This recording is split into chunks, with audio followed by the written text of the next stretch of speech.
രാവിലെ കുരുമുളക് പറിക്കാൻ ഇറങ്ങിയാണേ. കുറേ ദിവസമായി കുരുമുളകൊക്കെ വിളഞ്ഞു നിൽക്കുന്നു. എല്ലാം ഒന്ന് പറിച്ചെടുക്കണം. ഇന്നാണൊന്ന് ഒത്ത് കിട്ടിയത്. കുഞ്ഞനവിടെ ചെന്ന് ഇങ്ങനെ കൂട്ടുപിടിച്ച് നിൽപ്പുണ്ട്. കൊച്ചു വർത്താനമൊക്കെ അടിച്ച്. അപ്പോൾ കുരുമുളകൊക്കെ പറിക്കുമ്പോൾ ഒരു രസമാവട്ടെ എന്ന് വിചാരിച്ച് അവൻ കൊച്ചു വർത്താനമൊക്കെ പറഞ്ഞ് നിൽപ്പുണ്ട്.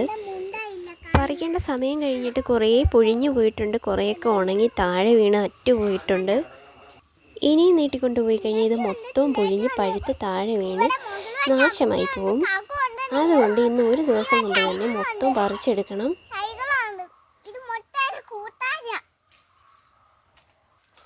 അപ്പോൾ രാവിലെ കഴിക്കാനായിട്ട് പൂരി ഉണ്ടാക്കാൻ പോവാണ്. കഴിക്കാനായിട്ട് ഉണ്ടാക്കുന്നത് പൂരിയാണ്, ഗോതമ്പ് പൂരിയാണ്. നല്ല പെർഫെക്റ്റ് ആയിട്ട് എങ്ങനെ പൂരി ഉണ്ടാക്കാമെന്ന് കാണിച്ചു തരാം. ഇച്ചിരി ഉപ്പൂടെ ചേർത്തിട്ട് നമുക്കിത് ചപ്പാത്തിക്ക് കുഴച്ചെടുക്കുന്നത് പോലെ ഒന്ന് കുഴച്ചെടുക്കാം. ഉപ്പെടുത്തോണ്ട് വരട്ടെ. കുറച്ച് ഉപ്പിട്ട് കൊടുക്കാം.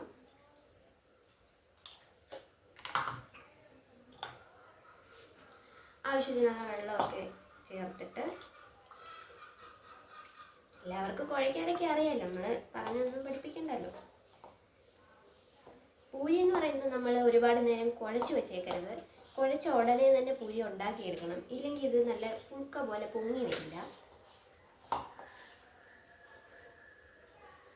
ചപ്പാത്തിയൊക്കെ ആണെങ്കിൽ നമുക്ക് കുറേ സമയം ഇരുന്ന് നല്ല മയം ഉണ്ടാവും. പിന്നീട് ഉണ്ടാക്കിയാലും നല്ല മയത്തി കിട്ടും. അതേസമയം പൂരിയാണെന്നുണ്ടെങ്കിൽ പെട്ടെന്ന് ഉണ്ടാക്കിയെടുക്കണം. ചെറിയ ചെറിയ ബോളുകളായിട്ട് പരത്തിയിട്ട് വേണം ഉണ്ടാക്കാം. വലിയ ബോളായിട്ടും പരത്താം. കടകളിലൊക്കെ കണ്ടിട്ടുണ്ട്, നമ്മൾ വീടുകളിലും ഉണ്ടാക്കും. ഞാൻ കുഞ്ഞു ബോളുകളായിട്ടാണ് ഉണ്ടാക്കാറുള്ളത്. വലിയതായിട്ട് ഉണ്ടാക്കിയിട്ടുണ്ട്. അപ്പം ഇതിനെ നമുക്കൊന്ന് കുഴച്ചെടുക്കാം.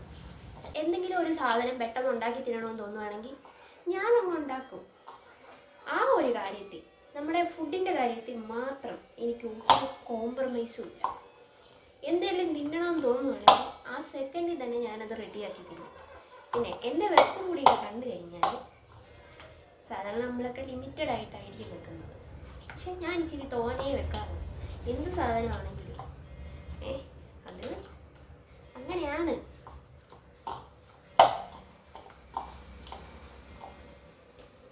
അപ്പം നമ്മൾ കുഴച്ചെടുത്തിട്ടുണ്ട്.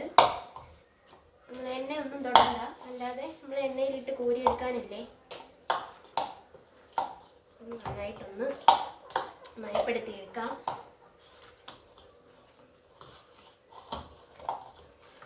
പൂരിക്ക് ചമ്മന്തിക്കറിയാണ് ഉണ്ടാക്കുന്നത്. ചമ്മന്തിക്കറി ആകുമ്പോൾ നല്ലതാണ്. പിന്നെ കടലയൊന്നും വെള്ളത്തിൽ ഇട്ട് വെച്ചിട്ടില്ലായിരുന്നു. അതുകൊണ്ട് കടലയിലേക്കൊന്നും പോകുന്നില്ല. ചമ്മന്തിക്കറിയാണ് ഒന്നുകൂടെ ബെസ്റ്റ്. ഇതെല്ലാം ഇങ്ങനെ നല്ലതായിട്ട് ഉരുട്ടിയെടുക്കണം. നല്ല റൗണ്ടിലെടുക്കണം. ഇല്ലെങ്കിൽ നമ്മളിത് പരത്തുമ്പോണ്ടല്ലോ ഇടയ്ക്കിടയ്ക്ക് കണ്ടോ ഇതുപോലെ വെട്ടും മുറിയൊക്കെ വന്നിട്ടിരിക്കും. നല്ലതായിട്ട് ഇങ്ങനെ പരത്തി ചെറിയ ചെറിയ ഉണ്ടകളാക്കി എടുക്കണം. ചെറിയ കഫക്കെട്ടുണ്ടായിരുന്നു രാവിലെ. ഇല്ലെങ്കിൽ ഉണ്ടല്ലോ ഇടയ്ക്കിടയ്ക്ക് ഇങ്ങനെ വിണ്ട് കീറി ഇരുന്ന് കഴിഞ്ഞാൽ നമുക്ക് നല്ല റൗണ്ടിൽ കിട്ടില്ല.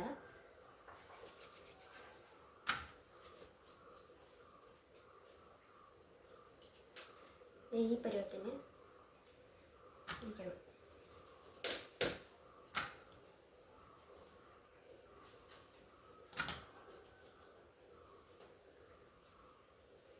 ഒരുപാട് കട്ടി കുറയ്ക്കേണ്ട, അത്യാവശ്യം കട്ടി വേണം. ഈ പരുവത്തിന് പരത്തിയെടുക്കണം. ഒരു പ്ലേറ്റ് എടുത്ത് പ്ലേറ്റിലേക്ക് ഇടാം. പിന്നെ ഓരോന്നോരോന്നായിട്ട് നമുക്ക് കുറച്ച് പൊടിയൊക്കെ ഇട്ട് പരത്തി എടുക്കണം. ഒരുപാടങ്ങ് ചെറുതാക്കണ്ട, കട്ടി കുറയ്ക്കണ്ട. ഇച്ചിരി കട്ടിക്കൊക്കെ ഇരിക്കണം, എങ്കിലേ അതൊന്ന് പൊങ്ങി എടുത്തുള്ളൂ. കണ്ടില്ലേ, ഇങ്ങനെ ഓരോന്നോരോന്നായിട്ട്. ചപ്പാത്തി പരത്തുന്നതിനെക്കാട്ടി എളുപ്പമാണ് പൂരി ഉണ്ടാക്കാനായിട്ട്. വളരെ പെട്ടെന്ന് നമുക്ക് പരത്തിയെടുക്കാം.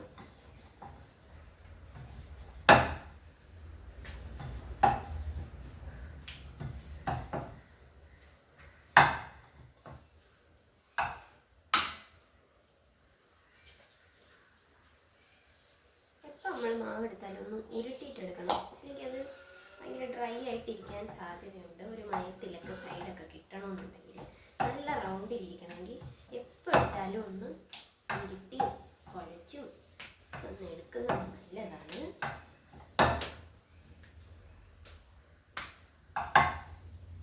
ഇങ്ങനെ ഓരോന്നോരോന്നായിട്ട് ഇങ്ങനെ പരത്തി വളരെ പെട്ടെന്ന് എടുത്തിട്ട് വരാവേ.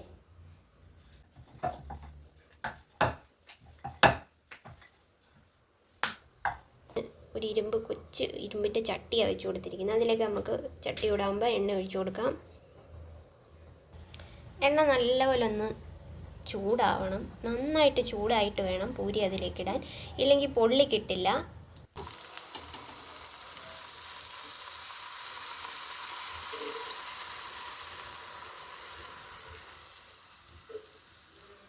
ചെറുതായിട്ട് വറുത്ത് വന്നിട്ടുണ്ടെങ്കിൽ നമുക്ക് പെട്ടെന്ന് പൊള്ളിച്ചെടുക്കാം. വലുതാണെന്നുണ്ടെങ്കിൽ വലിയ ചട്ടി വേണം, പിന്നെ ഒരുപാട് എണ്ണ ഒഴിക്കണം. ചെറുതായിട്ടാകുമ്പോൾ നമുക്ക് പെട്ടെന്ന് ഉണ്ടാക്കിയെടുക്കാം.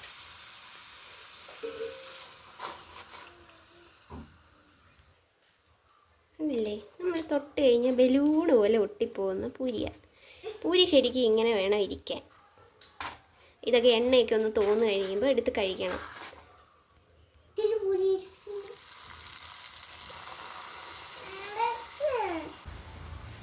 ഒരുപാട് തീ കൂട്ടി വെക്കരുത്. തീ കൂട്ടി വെച്ചാൽ കരിഞ്ഞു പോകും.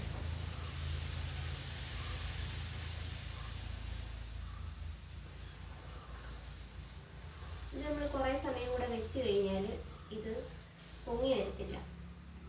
അതുകൊണ്ട് എപ്പോൾ പരത്തുന്നോ അപ്പം തന്നെ ഉണ്ടാക്കിയെടുക്കാം. വരുമ്പോൾ തിരിച്ചിട്ട് കൊടുക്കണം.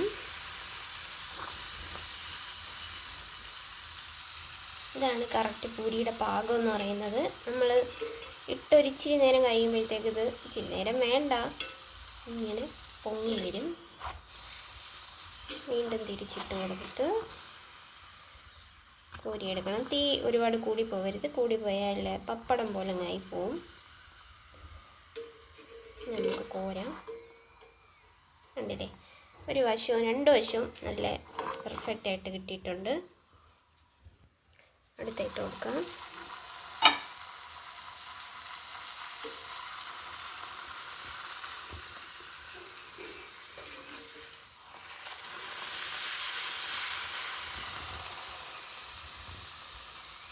ചമ്മന്തിക്കറി ഉണ്ടാക്കാൻ എല്ലാവർക്കും അറിയാവുന്നതാണ്. അതുകൊണ്ട് ചമ്മന്തിക്കറി ഒന്നും വീഡിയോ എടുക്കാൻ നിൽക്കുന്നില്ല. പൂരി ഉണ്ടാക്കുന്നത് മാത്രമേ എടുക്കുന്നുള്ളൂ. പൂരി എല്ലാവർക്കും ഉണ്ടാക്കാൻ അറിയാം. എങ്കിലും ഒരു വീഡിയോയ്ക്ക് വേണ്ടി ഒരു പൂരി ഉണ്ടാക്കുന്നത് എടുക്കുന്നത് തെറ്റൊന്നുമില്ല.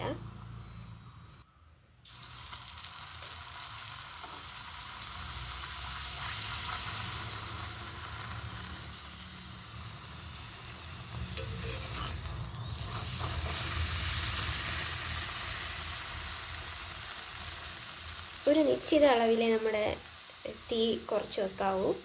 ഒരുപാട് കൂടുകയും ചെയ്യരുത്, ഒരുപാട് കുറയുകയും ചെയ്യരുത്.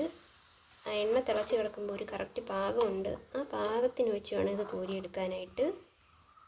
ഞാനിവിടെ ഒരു തവയ എടുത്തിരിക്കുന്ന എണ്ണയൊക്കെ ഒന്ന് തോരാനായിട്ട് അതിലോട്ട് പറക്കി വെക്കും.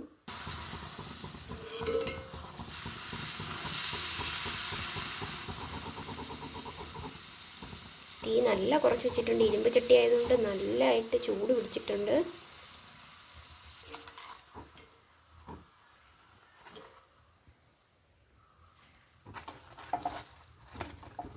ഉണ്ടോ, ഇതാണ് നല്ല പെർഫെക്റ്റ് പൂരി എന്ന് പറയുന്നത്. പൂരി റെഡി. ഉച്ചക്കത്തേക്ക് ചീവക്കിഴങ്ങും പയറും കൂടെ മെഴുക്കുവരട്ടി വെക്കാൻ വേണ്ടിയിട്ട് മുളക് പൊടി, വെളുത്തുള്ളി, മഞ്ഞൾപ്പൊടി, ഉപ്പും ഒക്കെ ഇട്ട് ഒരു 2 കുരുമുളക് കൂടൊക്കെ ചേർത്തിട്ട് വാട്ടി വെച്ചിരിക്കുകയാണ്. ഇതിനെ ചൂടായ എണ്ണയിലേക്ക് ഇട്ടു.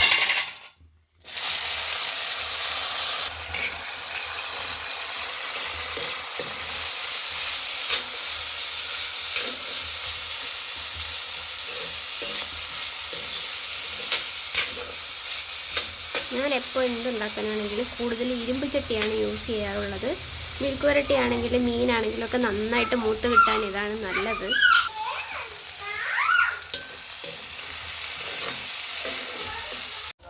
അപ്പോൾ മെഴുക്കുവരട്ടി റെഡി ആയിട്ടുണ്ട്. ചോറും വെന്തിരിപ്പുണ്ട്. ഇനി നമുക്ക് ഒരു ചമ്മന്തി അരയ്ക്കണം. അപ്പോൾ എന്തുണ്ടെങ്കിലും ഒരു ചമ്മന്തി ഉണ്ടെങ്കിൽ അത് നല്ലതാണ്. എല്ലാവർക്കും ചമ്മന്തി ഒരുപാട് ഇഷ്ടമാണ് ചോറിൻ്റെ കൂടെ. അപ്പോൾ ഒരു 2-3 കൊച്ചുള്ളി, തേങ്ങ തിരുമിയത്, ആവശ്യത്തിന് ഉപ്പ്, ഒരു ചെറിയ കഷ്ണം ഇഞ്ചി, പിന്നെ കുറച്ച് കാന്താരി പറിച്ചെടുക്കാൻ പോവുകയാണ്. പച്ചച്ചമ്മന്തി അരയ്ക്കുമ്പം ഒരു ശകലം ഇഞ്ചി വെക്കുകയാണെങ്കിൽ നല്ല ടേസ്റ്റാണ്. ഇഞ്ചിയുടെ ടേസ്റ്റ് ഇഷ്ടപ്പെടുന്നവരാണെന്നുണ്ടെങ്കിൽ വെക്കാം, അല്ലാത്തവർക്ക് വേണ്ട. അല്ലാതെ വെച്ചാലും നല്ലതാണ്. എല്ലാവരും ഒന്നും ചമ്മന്തി അത്ര ഇഷ്ടപ്പെടത്തില്ല, പക്ഷേ ഇവിടെ എല്ലാവർക്കും ചമ്മന്തി ഒരുപാട് ഇഷ്ടമാണ്. ചമ്മന്തിയും ഒരു തോരനും ഉണ്ടെന്നുണ്ടെങ്കിൽ ചോറ് കഴിക്കാൻ അത് മാത്രം മതിയെന്നാണ് പറയുന്നത്. എത്ര വലിയ വലിയ കറികളുണ്ടെങ്കിലും ചമ്മന്തി ഒഴിച്ചുകൂടാനാവാത്തൊരു ഐറ്റമാണ് ഞങ്ങളുടെ വീട്ടിൽ. നല്ല കറികൾ വേറെ എന്തൊക്കെ ഉണ്ടാക്കിയാലും പറയുന്നത് ചമ്മന്തി വേണം എന്നാണ്. ഞങ്ങളിവിടെ ഉണ്ടാക്കാറുള്ളത് പച്ച ചമ്മന്തി, കാന്താരി വെച്ചരച്ച ചമ്മന്തി, പിന്നെ മുളക് പൊടി ഇഞ്ചി ഒക്കെ വെച്ചരച്ച ചമ്മന്തി, പിന്നെ മുളക് ചുട്ടരച്ച ചമ്മന്തി. ഇതൊക്കെയാണ് ഇവിടെ വിവിധങ്ങളായ ചമ്മന്തി എന്ന് പറയുന്നത്. കൊഞ്ച് വെച്ചരയ്ക്കുന്ന ചമ്മന്തിക്ക് അത്ര ഇഷ്ടമല്ല, അതുകൊണ്ട് വലിയതായിട്ട് ഉണ്ടാക്കാറില്ല. എന്നാലും ഇടയ്ക്കൊക്കെ അരയ്ക്കാറുണ്ട്. പിന്നെ മീൻകറി ഉണ്ടായിരുന്നു. അങ്ങനെ ഉച്ചക്കത്തെ കാര്യങ്ങളൊക്കെ റെഡിയായി. പിന്നെ വൈകിട്ട് ഞങ്ങൾക്ക് ചപ്പാത്തിയായിരുന്നു. ചപ്പാത്തിയുടെ കൂടെ കടലക്കറി, പിന്നെ മീൻകറി ഇരിപ്പുണ്ടായിരുന്നു. പിന്നെ രാവിലത്തെ മെഴുക്കുവരട്ടിയും ചോറും ഒക്കെ ഉണ്ടായിരുന്നു. ഞാൻ ചോറ് കഴിച്ചു. എനിക്ക് എന്തോ കഴിച്ചാലും ചോറ് കഴിച്ചില്ലെങ്കിൽ ഉറക്കം വരത്തില്ല. അതുകൊണ്ട് ചോറൊക്കെ കഴിച്ചു. ഇപ്പോൾ ഇത്രയേ ഉള്ളൂ, വീഡിയോ ഇത്രയേ ഉള്ളൂ. അപ്പോൾ എല്ലാവരും ചാനൽ സബ്സ്ക്രൈബ് ചെയ്യാൻ മറക്കരുത്. അടുത്ത വീഡിയോ ആയിട്ട് കാണുന്നത് വരെ ടാറ്റാ.